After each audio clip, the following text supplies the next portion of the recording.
kami kompilasi, sudah coba kami saya minta dari Pak Prasawaran ke Pak Irfan ya. Tentunya kalau kasusnya bisa tertangani lebih awal 3% kemungkinan yang melakukan seluruhnya. Kota Bandung alhamdulillah semua indikator ini menurun secara signifikan. Assalamualaikum warahmatullahi wabarakatuh. Seluruh awak media yang saya hormati, alhamdulillah kita sudah selesai melakukan rapat terbatas dan pimpinan sehingga dalam evaluasi kebetulan di Kota Bandung ya. Tadi disampaikan oleh Pak Sekda, alhamdulillah memang Kota Bandung dan patut disyukuri sudah ada peningkatan kelandaian ya, landai dan kegiatan ya.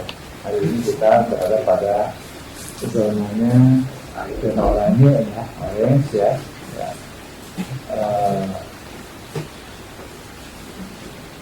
Mudah-mudahan saya kira ya kita bisa terus lebih semangat lagi ya Kota Bandung dalam perkembangan yang signifikan ini barangkali ya. Jadi ada beberapa sesuai dengan Kemendagri yang ada ya, dari disampaikan oleh Pak Sekda ya, kita insya Allah akan dijadikan referensi oleh kita tetap Kemendagri itu ya, dan ada beberapa juga tadi didiskusikan masukan-masukan dari aspirasi dari masyarakat, baik masyarakat ekonomi, wilayah, pendidikan, sosial, itu banyak dimasukan. Ya. Dan insya Allah kita akan mencoba melihat dari masukan itu, ya, ketika tidak eksplisit dilarang oleh Kemendagri, ya kita juga tadi dibahas bersama-sama, insya Allah ya. Tim atas tadi kita akan merespon ya adanya beberapa relaksasi barangkali. Beberapa enak silakan disampaikan. Ada beberapa hal yang kami sampaikan sebagai bahan diskusi kepada pimpinan, bahwa seiring dengan semakin landainya perkembangan pandemi COVID di Kota Bandung, dan itu juga dijustifikasi dengan adanya penilaian tentang label kewaspadaan, di mana Bandung saat ini alhamdulillah masuk bagian daripada kelompok oranye, dan Jawa Barat memang semuanya saat ini kan oranye, alhamdulillah, itu yang harus kita syukuri. Dan skor Bandung juga sekarang tidak terlalu mepet dengan ambang batas, tidak di 1,81 tetapi di 2,15. Ini pun masuk kelompok yang memang tingkat landainya sangat bagus di Jawa Barat. Nah, berkenaan seiring dengan itu, kemarin di regulasi sebelumnya kan Pak Wali Kota dalam rangka menindaklanjuti Inmendagri nomor nomor 78 ya. Kemudian kita mengeluarkan Perwa nomor 81, dan di sana sudah ada relaksasi, diantaranya adalah dengan adanya dine-in di resto, kafe, rumah makan yang ada di dalam gedung dan juga di luar gedung dan lain sebagainya. Dan alhamdulillah memang tidak terdengar adanya penambahan kasus atau ada klaster di tempat tersebut. Dan seiring dengan kondisi demikian, maka muncul beberapa aspirasi yang disesuaikan dengan Inmendagri terbarukan. Misalnya sekarang kan tempat ibadah pun bergeser dari 25% menjadi 50%. Kemudian juga di mall juga dari 25% ruang kapasitas menjadi 50%. Kemudian jam makan juga dari 20 menit menjadi 30 menit dan lain sebagainya. Maka kelompok-kelompok masyarakat lain, masyarakat ekonomi maksudnya, ini pun mengajukan permohonan.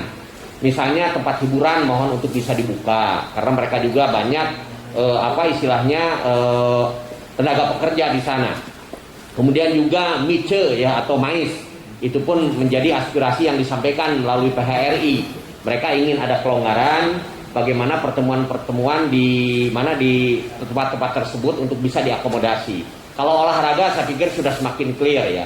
Kecuali memang ada olahraga-olahraga yang memang di luar pun memang tidak semuanya untuk direlaksasi. Nah, saya tegaskan, tadi Pak Wali Kota setelah mendengarkan berbagai masukan, mulai dari Pak Ketua Dewan sampai dengan Pak Wakil Wali Kota, bahwa untuk tempat hiburan ini ada kecenderungan atau sudah diputuskan akan diberikan relaksasi. Misalnya 25% maksimum, tapi tentunya dengan prokes yang sangat ketat. Nah, ini tentunya nanti aspek pengawasan yang harus lebih maksimal. Mice juga atau mais ini akan diberikan, tetapi tidak dalam posisinya istilahnya bobot persentase, tetapi akan dibatasi maksimal orang yang bisa masuk di sana. Ya, karena ini harus kita benar-benar proporsional, karena satu gedung dengan gedung lain kan berbeda. Taruhlah Balai Sudirman, Bandung Convention Center, Hotel Pullman, kalau itu diberikan misalnya 25% saja, itu sudah ratusan orang, bisa buka satuannya bisa 1.000. Nah, makanya mungkin nanti kebijakannya dalam hotel-hotel yang besar dengan kapasitas sekian tetap dibatasi maksimum hanya 100 orang dulu. Jadi tapi ini finalnya nanti kita akan eksplisitkan, sore nanti saya akan bekerja dengan seluruh asisten dan juga kabag hukum. Tapi substansinya kan sudah diarahkan oleh pimpinan. Jadi gambarannya seperti itu. Kemudian olahraga di luar. Nah, kalau misalnya taruhlah di Saparua, mungkin itu belum kita lepas. Karena apa? Satu orang berlari, 2 orang berlari, kemudian tiba-tiba dilepaskan, ngaburu doa misalnya Pak, 50 orang, 100 orang. Nah, kalau itu sudah bergerak seperti itu, maka aktivitas ekonomi juga akan mendekat. Katakanlah PKL itu akan menimbulkan potensi kerumunan. Mungkin yang begitu kita tidak dulu diizinkan. Tetapi kalau yang memang terus bergerak, tidak ada potensi kerumunan, mungkin itu yang akan kita berikan relaksasi. Seperti orang kan berlari, bersepeda, dan saya pikir itu kan sesuatu yang sangat logis. Di satu sisi kita pun ingin mendorong bahwa aktivitas olahraga itu pun bagian daripada upaya kita meningkatkan ruang untuk imunitas. Nah, begitu juga untuk objek wisata lain. Nah, ini pun akan kita atur, misalnya kebun binatang. Tetapi tentunya kan harus sejalan. Bahwa mall sekarang ada perubahan di dalam Inmendagri. Dari yang dilarang 12 tahun ke bawah dan di atas 70 tahun, maka sekarang yang 70 tahunan boleh. Tetapi yang di bawah usia 12 tahunnya tetap tidak diperbolehkan. Mungkin ini pun kalau nanti kebun binatang dibuka, itu mungkin maksimum orang pengunjung dibatasi sekian, dan mungkin usia harus sama. Yang 12 tahun ke bawah tidak boleh, yang 12 tahun ke atas, termasuk yang di atas 70 tahun itu boleh. Pokoknya arahan pimpinan tadi, kebijakan-kebijakan yang sifatnya eksplisit itu sudah mengunci kita. Tetapi kalau yang tidak diatur secara eksplisit, itulah yang nanti akan kita atur sedemikian rupa. Contoh yang tadi mice itu kan di dalam Inmendagri tidak. Ini ada ruang di saat kita memberikan akomodasi kebijakan dengan gambaran-gambaran seperti tadi. Bobotnya bukan di persentase kapasitas ruang, tetapi dengan jumlah orang yang hadir dari ruang yang nanti juga akan disesuaikan. Kalau kapasitasnya untuk 1.000 orang, maka tetap harus maksimal 100 orang. Tapi kalau kapasitasnya hanya untuk 200 orang, mungkin boleh maksimal itu hanya sekitar 50 orang. Misalnya gambarnya seperti itu. Itu simulasi yang nanti akan kita lakukan dan kita tuangkan nanti dalam Raperwa, yang kalau ini sudah disepakati, Pak Wali Kota hari ini akan melakukan penandatanganan revisi terhadap Perwa 81 tahun 2021. Itu barangkali Pak Wali Kota. Oke.